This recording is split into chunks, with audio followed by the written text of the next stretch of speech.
Hi, I'm Magda. Magda Ostoja Chyżyńska. And yeah, as you said, I don't know what's your name. Yeah, I'm from Komar. I work at Komar as a UX designer. And today I would like to tell you how the catfight happens between Agile and UX and what to do so that they don't fight, basically. Okay, so we start off with think about time like very, very long time ago, like 500 million years ago. We had a very small organism in the water that could only see like a light and not really see any objects, just like lights and beams of lights that they could actually feel it. And then after many, many, many years, the evolution happened and fish appeared, and fish actually had lenses, and lenses enabled them to see the colors, to fix on some objects. And later on, what did they do? They thought that, okay, so I'm in the water and it's really nice, but I would like to get out of the water. And so they get out of the water, and what happened? They couldn't see anything. And this is why I think that adaptation is really required to stay innovative. And that's why we'll be talking about adapting today. So what's the user experience? A lot of people think that they know what is your user experience, but I, as a UX designer, would like to tell you one more time so that we'll all be on the same page. So first off, the first requirements for an exemplary user experience is to meet the exact needs of the customer and to do it without fuss or bother. And then on the other hand, when that is met, we see that there is also simplicity and elegance that brings joy to the products, and that is what is user experience actually. And when you look at the process of the UX designer, it's usually complicated. We have some concepts, scope, structure, wireframes, visual design. Yeah, it's a freaking a lot to do, right? So basically, when I first thought about Agile and UX, I thought that, oh my God, it's like we have these two big cats and what to do, because some of the principles of the Agile and some of the principles of the UX design are so much different. I won't be getting into the details, but for example, in the UX design, we usually want to analyze a problem, create a hypothesis, and then test on it. And then on the other hand, the Agile tells us, no, just like go with the flow, empirical approach, right? And then we also have other things like, for example, we have cross-functional teams, which requires T-shaped personality. So people sometimes do their type of specialty, and then sometimes they do other things. And then on the other hand, we have an explicit UX designer role. Different, right? Much different. And then I thought, it's like, whoa, it's like everything is different, but wait up, there is something that I think is the same. And that is, yeah, you just both want great user experience in the end, right? I think you all agree. And that's when the people are like, oh really? It's like, I want the product to have the great user experience, and then developers are like, yeah, we agree. And it's like, this is like breaking point. And then we can work on something together, right? So today I would like to tell you my, thank you.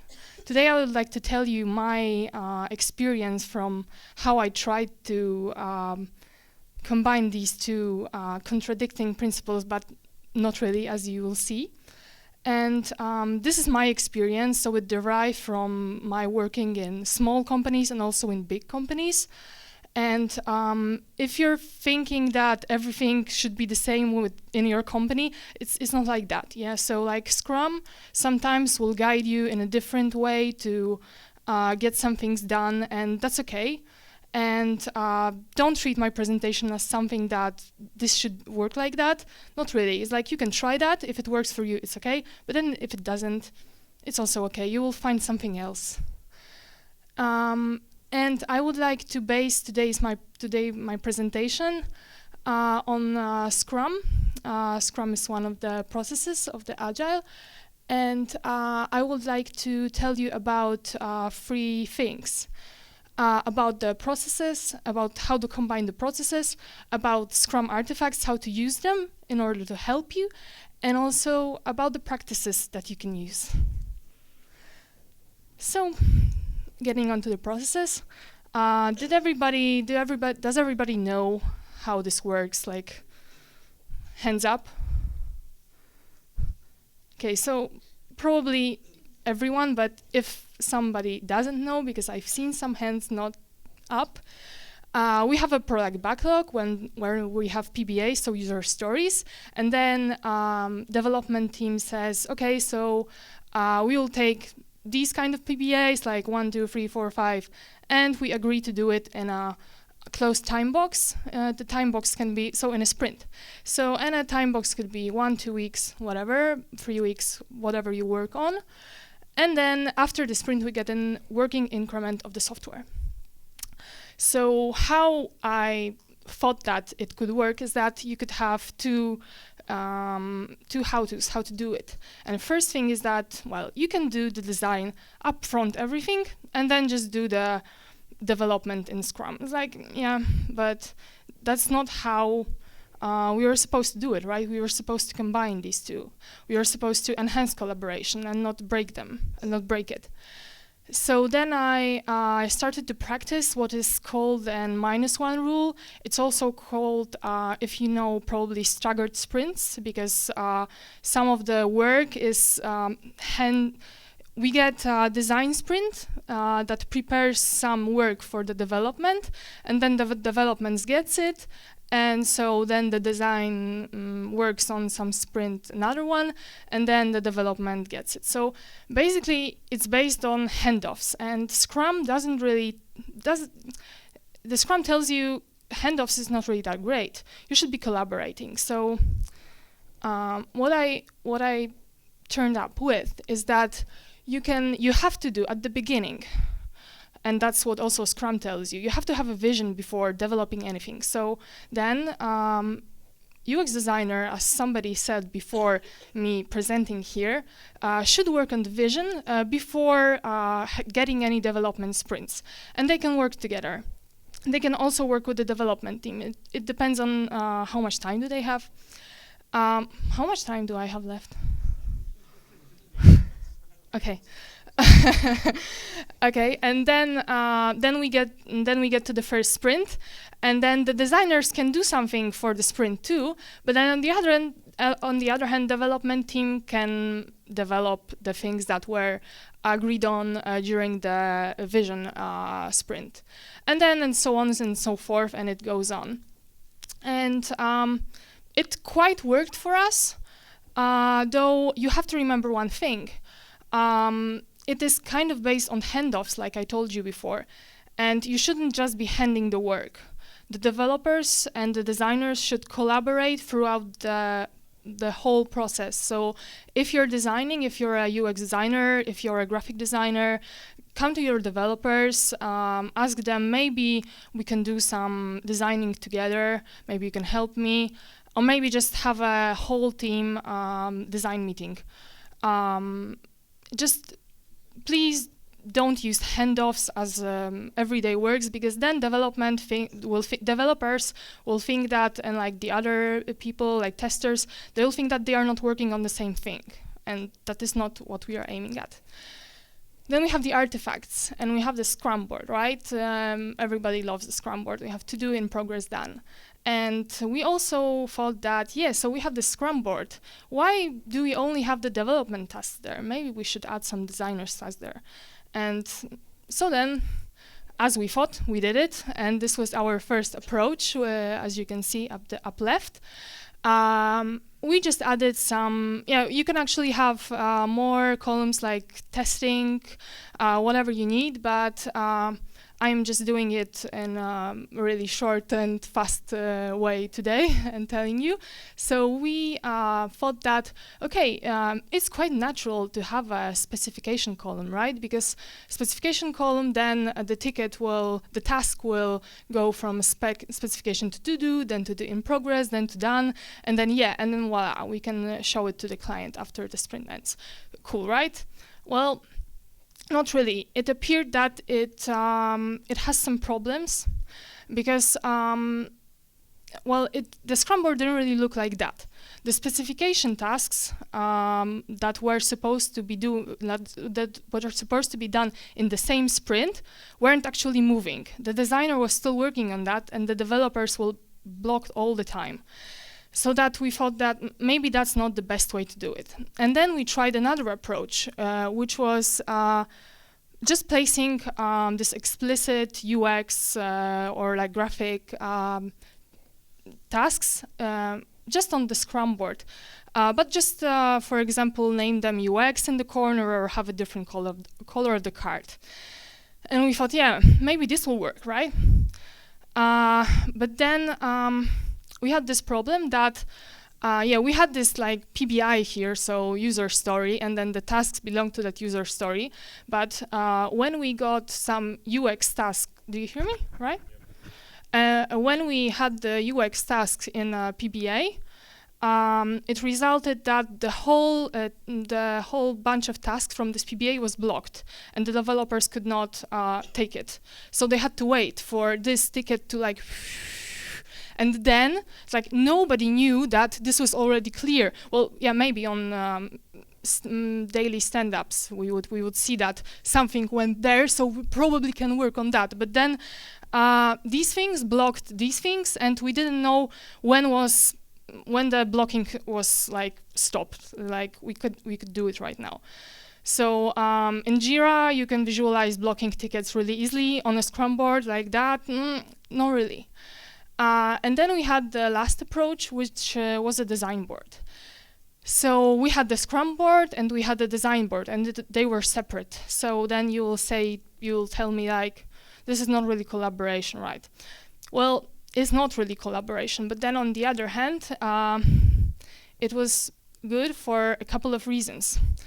As you can see, if you think that they are separate things, you can put it on one board. And what was the best thing was that here you have the PBAs, like the user stories. These are the tasks that are combined with these user stories. And what actually was great that as the UX designers, maybe you don't know, but we usually need to gain acceptance from the product owner before the development starts. So it's not like we design something, we give it to the developers, it gets developed, and then the PO takes it and like, okay, not okay. No, during the sprint, we also have to gain his acceptance. That's just how it works. While the ticket was on this is the design board, this is the development board. So when the ticket on the design board was going this way, here and there, we knew that when it's done, we can show it to the PO now. And then when the next sprint happened, so here's the acceptance, after development acceptance, and also after the design is the acceptance of the PO. And then when it became time for the sprint to end and for the next sprint to begin, and all the tasks were done from the PBAs, we could just look at that. And this is really, really cool. You can just take this line. We put away the PBAs that were accepted, and then we just put these PBAs up, and voila, we have the Scrum board done. It's like pretty easy, right? And quite cool. Okay, and next, because I have really small time, if you have questions, just grab me after the talk. And then practices, which I think that are useful. There are a lot of them. I just wanted to share some of them with you. So first one is pair designing. Some designers think that they have to work alone. Well, working alone is cool because we can work on something and then show to the other people and like, look, this is the great design that we have made, and they are like, whoa. And this is kind of like we feel good, like great design. But on the other hand, it takes time, and also then somebody else looks at our great design and like this doesn't add up. It's like because they analyzed our design and sorry. We have to get back to the ideation phase. So to not do it, and if we have a little time, like in Scrum, for the design to happen, you can work in pairs. You can grab a BA, so like business analyst. You can grab another UX designer. You can grab a designer. You can also just grab a developer if you don't have any more designers in your team, and just collaborate on a design. So the UX designer or the other designer draws and comes up with the designs, and they don't analyze it as they come up with them. So like very, very rapid designing. And then the other person, so like the BA or the other designer or the developer, analyzes the design as fast as you sketch.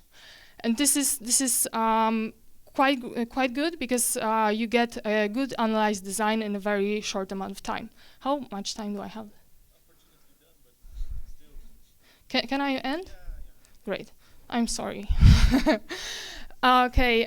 We also have something which I usually use at the beginning of the product cycle while we are doing the vision with the product owner. You can have a business goals prioritization workshop, and it's you just get PO and the stakeholders in one room with you. Also the development team, the developers can join, the BAs can join, anybody can join. And you ask them to write down all of the business requirements for the system that you will be creating. And they might have some problems, so you should help them how to write them. But then you just, when they end, you just give a time box, like 5 minutes for that. You ask them to you group them with them, so like because sometimes some of them will overlap, and then you give them like dots or M&Ms or anything that is little and round, and you prioritize things. So you just give them like 5 in each, and then you will see which business requirements are actually the most important ones that should be met with your product. And also, there is also this one thing that I'm trying to define right now, which is extreme designing. And it consists of guerrilla testing, usability testing, pair designing, and every other practices that there are. And actually, the practices have one main goal. They are created, they are used so that they will decrease the UX depth. And what is the UX depth in a project? UX depth is, for example, it can be small things, like some things don't work as they were designed, or some things were not validated enough, or some things were just developers just like coded it really fast. And then on the other hand, when you don't test your design with the users, it just like goes this way and user needs goes that way. And that's why you can use guerrilla testing for that. And because usability testing is really expensive and usually it needs to be done by an outside agency, you can do it from time to time, like at the end of the project or every 3 months, every 5 months. Not really that. And then it helps to reduce the UX depth. You can also have many different practices to do it. Also, it's for another presentation. We also have a lot of impediments while combining the UX and Agile. You can ask me about that later on because I think I don't have time for that right now. But one thing is certain is that when a person tells you that Scrum works great in their teams, they are either lying to you or they are not doing it right. So impediments are a normal thing. It's like you are to correct them throughout the process. So to sum up.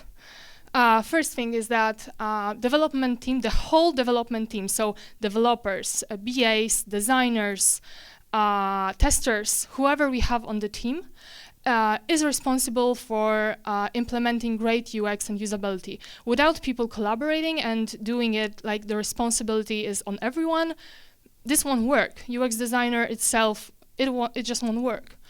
You also have a UX designer that takes up the role of a design facilitator. Like I told you with the design meetings, you're not the person who designs, the only person who designs. You should have, you should get other people, you should have a meeting, you should analyze it with them, and then it's much easier, and probably the designs are better analyzed. Then we also have product, and the product doesn't have to be coded in order to be tested. This is a common Agile misconception, which I think is a misconception, is that the product have to be coded so that we can test it with the users. Well, not really. We can test the wireframes, we can test the designs, we can test whatever we create. And that's normal with guerrilla testing, for example. And user experience is achieved by collaborating among multiple disciplines. So use the knowledge of every person in your team. Don't design yourself. Agile is working together towards a common goal. And I think that this goal is user experience. Thank you.